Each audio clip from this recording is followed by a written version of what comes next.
너무 걱정할 것도 없고 자기 편을 만들 필요도 없고 나를 이해시키려고 설명할 필요도 없고 이룬 후에 공을 취하려 하지 않고 다 해주고 기대하지 않는 것이 스스로 행복해지는 비법이었다.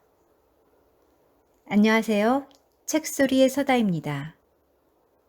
다시 읽고 싶은 책, 여러 번 읽어도 좋은 책이 있습니다. 알면서도 알지 못하는 것들, 김승우 회장의 책이 그렇습니다. 우리가 알면서도 실천하지 못하는 것들, 잊고 살았던 지혜들을 이 책에서 말해줍니다. 알면서도 알지 못하는 것들을 읽어보겠습니다. 세상은 결코 공평하지 않다. 부모들은 자기 자식들에게 공평한 사랑을 주며 키웠다고 이야기하지만 자식들 입장에서는 나를 다른 형제보다 더 아끼었거나 혹은 다른 형제들을 편애한 기억밖에 없다. 부모가 우리 형제들을 언제나 공평하게 대했다고 생각하는 자식은 거의 없다. 부모 역시 깨물어 아프지 않은 손가락이 있냐며 자신들의 주장을 합리화하지만 손가락을 펼치면 길고 짧은 게 있기 마련이다.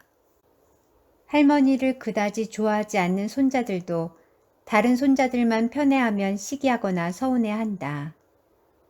사실 아무도 이 세상을 공평하다고 생각하지 않는다. 중요한 논점은 공평한가 아닌가에 대한 문제보다 왜 공평하지 않은가에 대한 논의가 필요해 보인다. 노자에 천지불인이라는 흥미로운 단어가 있다. 하늘은 인자하지 않다는 뜻이다. 인자하지 않기에 슬픔과 억울함이 생겨도 관심을 두지 않는다. 아무 일도 하지 않음으로써 스스로 자연스럽게 흐르도록 내버려 둔다. 아프리카에서 수백만 명의 어린이가 죽고 인도에서 수천 명이 바다에 쏠려 사라져도 아무것도 하지 않는다. 자녀가 셋이나 되는 남편이 사고로 죽어도 3대 독자가 사라져 버려도 하늘은 아무것도 하지 않는다. 억울한 누명으로 평생을 감옥에 살아도 젊은 처녀가 몹쓸 짓을 당해도 구해주지 않는다. 어려서부터 제대로 쉬지 못하고 일했고 늙어서까지 노동으로 생을 마감해도 하늘은 위로 한마디 없고 나라를 팔아 평생을 호의호식하며 남의 자식을 군대에 보내고 3대가 잘 살아도 하늘은 번개를 내리지도 않는다. 그런데 왜 세상은 그리고 신은 이런 편애를 두고 보시는 것일까? 그러나 천지불인의 의미를 가만히 들여다보면 관여하지 않음으로써 편애하지 않는다는 사실을 깨닫게 된다. 편차를 인정하고 편차를 조정해 나가는 힘이 세상을 움직이는 힘이고 우주의 원리이기도 한 것이다. 모든 것이 평형하고 모든 것이 차이가 없는 세상은 흐름이 없는 고요한 세상이며 이것은 곧 천국이 아니라 죽음의 상태이기 때문이다.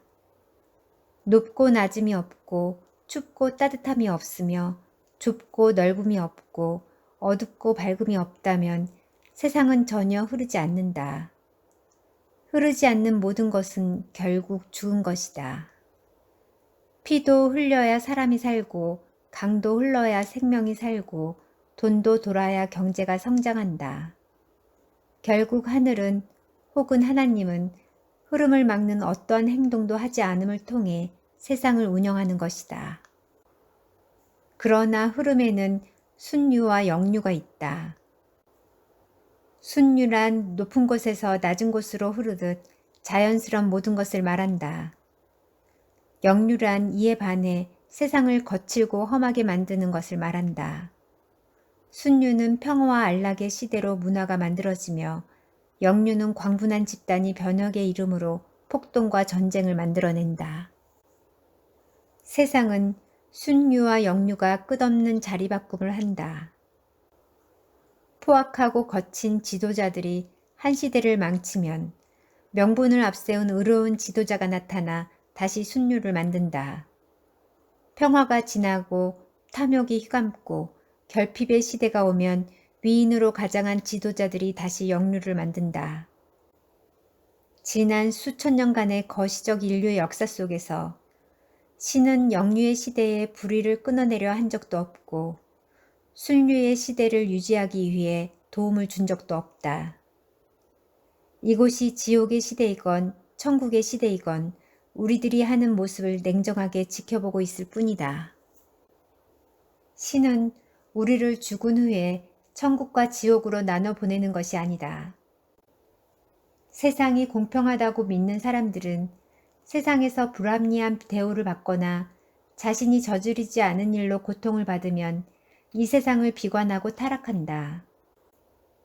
천국이나 지옥의 개념은 세상의 불완전한 모순을 해결할 방법으로 생각해낸 개념상의 해결책일 뿐이다. 그런 개념이라도 없으면 너무도 억울하기 때문에 생겨난 관념일 뿐이다. 신은 천국과 지옥을 달리 마련해 놓지도 않았다. 천국과 지옥은 이미 우리 안에, 지금 이 세상에 우리가 살아있는 상태에서 존재하고 있다. 우리가 이 세상을 천국으로 만들 수도 있고 이 세상을 지옥으로 만들 수도 있다. 이것은 우리의 선택이고 우리의 노력에 달려있다. 그렇다. 세상이 불공평하다는 것을 인정하는 순간 이 문제는 자신이 스스로 해결할 문제임을 인지할 수 있다. 태어날 때부터 출발선이 다른 사람과 비교해 비관한다면 한 치 앞으로도 나아갈 수 없다. 세상이 공평하지 않은 것은 이미 명백한 사실이다. 이 사실을 받아들이면 내가 더 열심히 살 이유를 찾게 된다. 세상이 공평하지 않다는 사실을 받아들이면 결핍을 느끼게 되지만 냉소적이거나 부정적인 사람이 아닌 매우 현실적인 사람이 된다. 남들보다 가난하게 태어난 것이나 외모가 부족하거나 재능이 없어도 이 문제로 부모를 탓하거나 남을 탓하기를 그치게 된다. 이 불평등에 순응하는 순간 불평등은 도전하지 않는 사람에게는 성공도 없다는 진리를 확인해 줄 뿐이다. 그러나 불평등을 인정하고 현실적인 사람이 되면 누구든 자신의 인생의 주인이 된다. 지금 주어진 환경이나 태어난 여건은 내가 원해서 만들어진 것이 아니지만 앞으로의 환경과 여건은 내 손으로 직접 만들어갈 수 있다. 세상을 원망하거나 시절을 탓하지 않고 스스로 능동적 주체가 되는 것이다. 축복이라고 생각되는 환경에서 자란 사람이 오히려 사소한 역경이나 시련 앞에서 무너질 때가 많다. 인생이란 험한 세상에서 단 한 번의 예방주사조차 맞지 않아서 인생의 고난의 저항력을 가지지 못했기 때문이다. 달리 보면 흔히 우리가 말하는 축복받은 환경이나 재능이 오히려 단점일 수 있다는 뜻이다. 공평하지 않은 이 세상은 마음먹기에 따라 높이 솟아오를 수 있는 기회를 준다. 내가 열심을 부릴 자신이 있고 누구보다도 끈기와 열정을 오래 품을 자신이 있다면 공평하지 않음이야말로 거대한 곡식 창고인 셈이요 멋진 사냥터이다. 돌이켜보면 내게도 억울하고 분했던 청년 시절이 있었다. 하루에 20시간씩 일을 해도 해결되지 않던 가난이나 매번 부족한 은행 잔고 때문에 급기야 원형 탈모까지 생겼고 사업 실패는 좌절을 넘어 분노로 이어지기도 했다. 당시 내가 세상에 실망해 그나마 공평한 세상에 안주하고 싶었다면 사업보다는 직장을 구했을 것이다. 그러나 내 노력만큼 보상을 받지 못하는 구조가 있다면 내 노력보다 더 많은 보상을 받는 구조가 분명 있으리라 생각했기에 사업에 대한 욕심을 버릴 수가 없었다. 지금의 나는 불공평의 혜택을 가장 많이 보는 사람 중에 하나가 됐다. 한 해 수입이 일반인들 수십 명이 평생 버는 돈보다 많을 수도 있기 때문이다. 내가 아무리 여러 일을 한다 한들 수십 명의 평생 일을 1년에 다 할 수는 없는 일이다. 그리고 이 불공평은 법적으로 완벽하게 보호받을 뿐만 아니라 사회적으로 존경까지도 받는다. 어쩌면 슬픈 일이기도 하고 역설적인 이야기일지 모르지만 리처드 칼슨이 쓴 우리는 사소한 것에 목숨을 건다라는 책에 나와 있는 대로 행복의 비결은 세상이 불공평하다는 것을 깨닫는 데 있다라는 생각에 공감한다. 어쩌면 그것이 세상을 공평하게 만드는데 가장 첫걸음일 수도 있다. 중용, 때를 아는 것. 사업하는 방법을 아는 사람은 선수다. 사업하는 이유를 아는 사람은 고수다. 하지만 선수나 고수도 사업하는 때를 아는 사람을 이기지는 못한다. 그런 의미로 사업가는 중용의 의미를 누구보다 잘 이해할 필요가 있다. 중용이란 가운데, 양극단의 중간이 아니다. 중용은 위치상 가운데가 아니라 시간이 포함된 개념이다. 중용을 지킨다는 건 때를 아는 것을 말한다. 예를 들어 보수와 진보 사이에서 취하는 이념적 중도를 고수하는 건 중용이 아니다. 사회가 약자를 보호하지 못하고 분배의 불균형이 생길 때 진보적 기준에 서는 것이 중용이다. 나라가 평화롭고 훌륭한 지도자가 이끌 때 보수적 기준에 서는 것이 중용이다.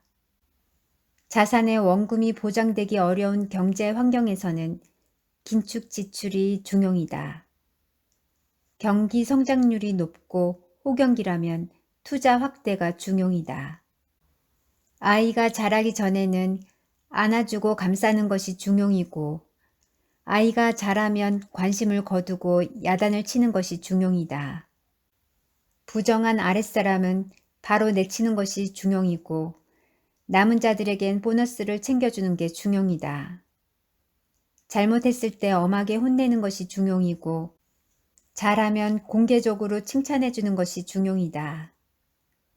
손님에겐 음식이 남도록 후하게 대접하는 것이 중용이고 스스로 간소하게 먹는 것이 중용이다. 같은 원칙을 가지고 양극단을 왔다 갔다 한다고 비열한이나 위선자가 아니다. 오히려 중용의 진정한 의미를 정확히 알고 하는 행동이다. 중용을 잘못 이해하는 지도자는 기회주의자, 회색 분자가 되기 십상이다. 결국 어느 한 곳에서도 지지받지 못하며 내부에서조차 인정받지 못하게 된다. 중용은 때를 알고 알맞게 행동함을 뜻한다. 파도에 흔들리는 배 가운데 갑판이 중용이 아닌 것이다. 정치적으로 보수든 진보든 인간 존중과 공생의 의미를 실천하는 쪽에 서겠다는 기준이 중용이다. 그렇게 시대에 따라 사안에 따라 보수도 진보도 될 수 있는 것이 중용이다. 모든 일마다 언제나 보수적이거나 진보적이라면 옳지 않은 일도 지지하게 된다. 경제 환경에 따라 긴축과 투자를 결정하는 일은 생존이라는 원칙에 근거한다. 결국 생존을 사이에 두고 긴축과 확대가 이루어지는 것이다. 어린 자식을 감싸는 것은 아이의 옳은 성장을 위함이고 큰 자식을 엄히 다루는 것도 옳은 성장을 위함이다.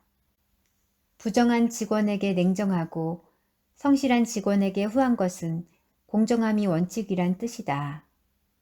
손님에게는 후하고 자신에게는 박한 것은 그것이 예의이기 때문이다.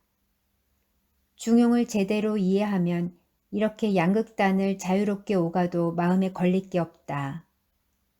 위대한 지도자는 이러한 중용적 태도를 깊게 이해해야 한다. 중용을 지킨다는 건 들어갈 때와 나올 때를 이해하며 안다는 말과 동일하다. 중용을 이해하면 칭찬이나 비난이 같은 곳에서 나온 것임을 안다. 그러니 기뻐하고 들뜨거나 해치려 하거나 분노를 표현할 때가 아님을 안다. 마치 휴지에 붙은 불처럼 저절로 꺼져버릴 것을 알기에 다가설 때가 아닌 것이다. 결국 중용이란 평범한 일상에 대한 평범한 선택이다. 즉, 상식으로 돌아간다는 뜻과 같다. 이때야 비로소 모든 일에 무리수가 생기지 않는다. 그러므로 상처를 받거나 주는 일 없이 순리에 따라 움직일 수 있다. 순리에 따라 움직이게 되는 일이야말로 경영자로서는 최고의 경지에 이른 것이다. 가장의 입장에서 수신제가 중 제가에 이른 상황이며 지도자라면 존경과 위엄을 함께 갖춘 이다. 자연, 자연스러움, 그냥. 세상에서 가장 좋은 최고 상태는 자연이다. 그 뜻을 그대로 풀이하면 스스로 그러함이다. 스스로 그러함의 사전적 의미는 사람의 힘이 더해지지 아니하고 세상에 스스로 존재하거나 우주에서 저절로 이루어지는 모든 존재나 상태를 말한다. 스스로 그러함 그대로가 우리의 세계다.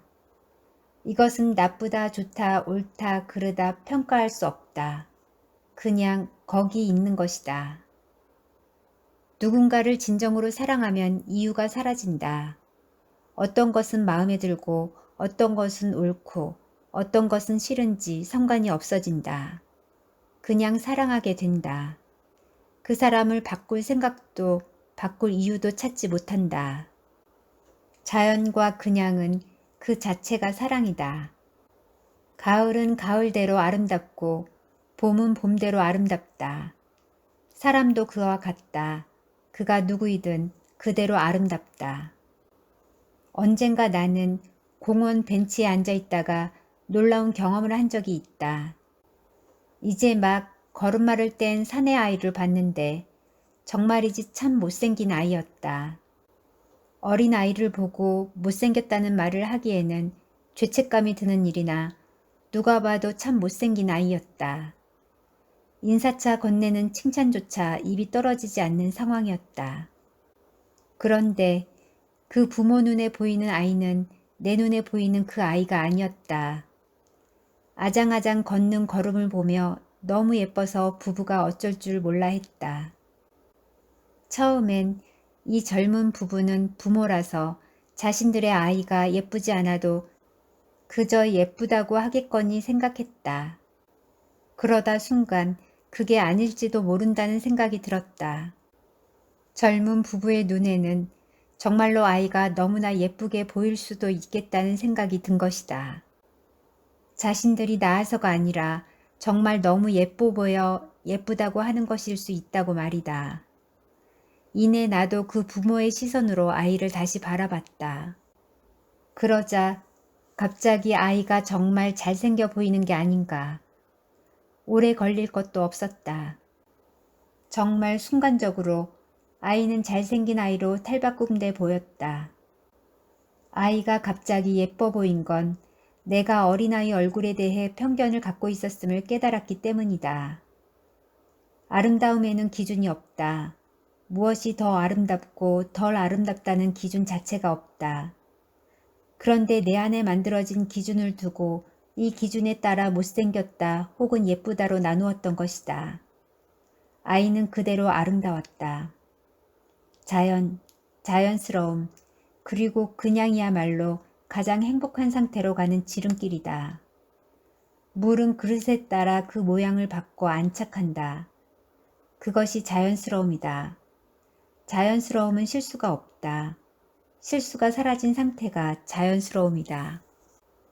자연스러움이란 일을 이루고 공을 취하지 않고 권위로 위협을 가하지 않고 친절로 대가를 요구하지 않으며 뒷바퀴가 앞서지 않으며 가르침을 핑계로 무리를 만들지 않으며 사랑을 핑계로 요구하지 않고 추억을 핑계로 집착하지 않으며 공을 위해 자리를 만들지 않으므로 무의와 무언을 통해 스스로 존재함을 말한다. 하늘의 입장에서 본다면 당신은 그 부모의 아이처럼 있는 그대로 아름다운 아이다. 그 자체가 스스로 아름다운 것이다. 억지로 마음에 없는 말을 하지 말고 억지로 마음에 없는 행동을 하지도 말라. 그것이 내게 자연스러운 것이 아니면 그 무엇도 억지로 하지 말라. 마음속 깊은 울림이 시키는 것만 하라. 그것이 당신을 가장 가치 있게 만들고 가장 행복하게 만들 것이다. 나이 50 넘기고 보니 너무 걱정할 것도 없고 자기 편을 만들 필요도 없고 나를 이해시키려고 설명할 필요도 없고 이룬 후에 공을 취하려 하지 않고 다 해주고 기대하지 않는 것이 스스로 행복해지는 비법이었다. 이렇게 하면 가진 것이 오히려 많아지고 많아도 적이 없고 적이 없기에 건강하고 건강하기에 바른 생각이 들고 바른 생각 때문에 옳은 결정을 할 수 있고 옳은 결정 덕분에 많은 것을 갖게 된다. 왜 이런 것을 30에 못 배우고 40에도 배우지 못했을까? 30 나이의 독자가 이 글을 읽고 이 비법을 이해하고 받아들인다면 나보다 20년을 앞질러 가는 셈이다. 그러나 나이는 거저먹는 법이 없는가 보다. 나 역시 이런 소리를 30에 들었다면 아무 의미 없이 지나쳤을 것이다.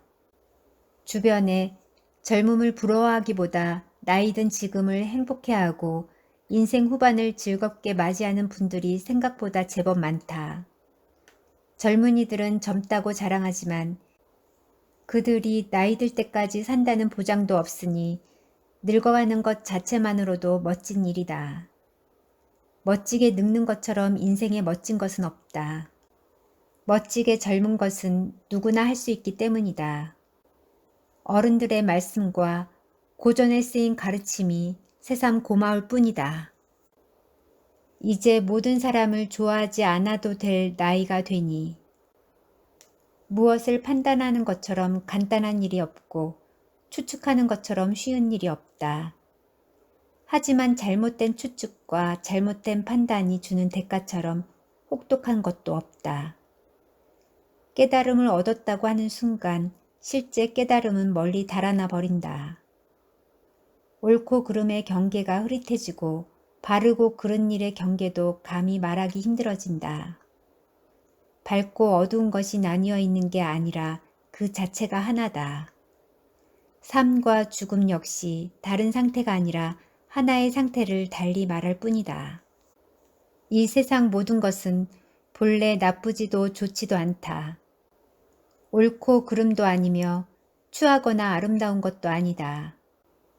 때와 상황에 따라 같은 일이 옳기도 하고 그르기도 하며 좋기도 하고 나쁘기도 하다. 상대적으로 반대에 있는 모든 것은 결국 같은 짝이기도 하다. 모든 대적관계에 있는 것은 서로 보완적 관계를 가지고 있다. 또한 이름이 없어도 귀한 사람이 있고 유명해도 추한 사람이 있으며 말 없이 많은 말을 하는 사람도 있고 말이 많아도 쓸 말이 없는 사람도 있다. 숨어 있어도 보이는 사람이 있는가 하면 담장이에 있어도 보이지 않는 사람도 있다. 이름을 알리려 애쓰는 사람은 사라지고 출세를 원하지 않아도 세상이 끌어내는 사람도 있다. 인생의 수학은 미묘해서 공식이 없다. 남을 누른다고 내가 이기는 것도 아니고 내가 졌다고 상대가 이긴 것도 아니다.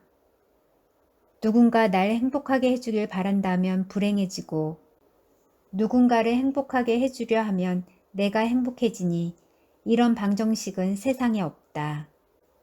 살다 보면 베푼 것을 잊고 있을 때 돌아오고 찾으러 가면 멀리 간다. 많이 가지려 하면 오히려 적게 잡게 되고 적게 잡으려 하면 오히려 늘어난다. 나를 딛고 담장을 넘어가라고 어깨를 내밀면 오히려 품에 들어오고 품으려 가둬버리면 달아난다. 나이 20에 아무것도 안 하는 것은 잘못임을 알았고 30에는 모든 것이 변한다는 사실을 알았다.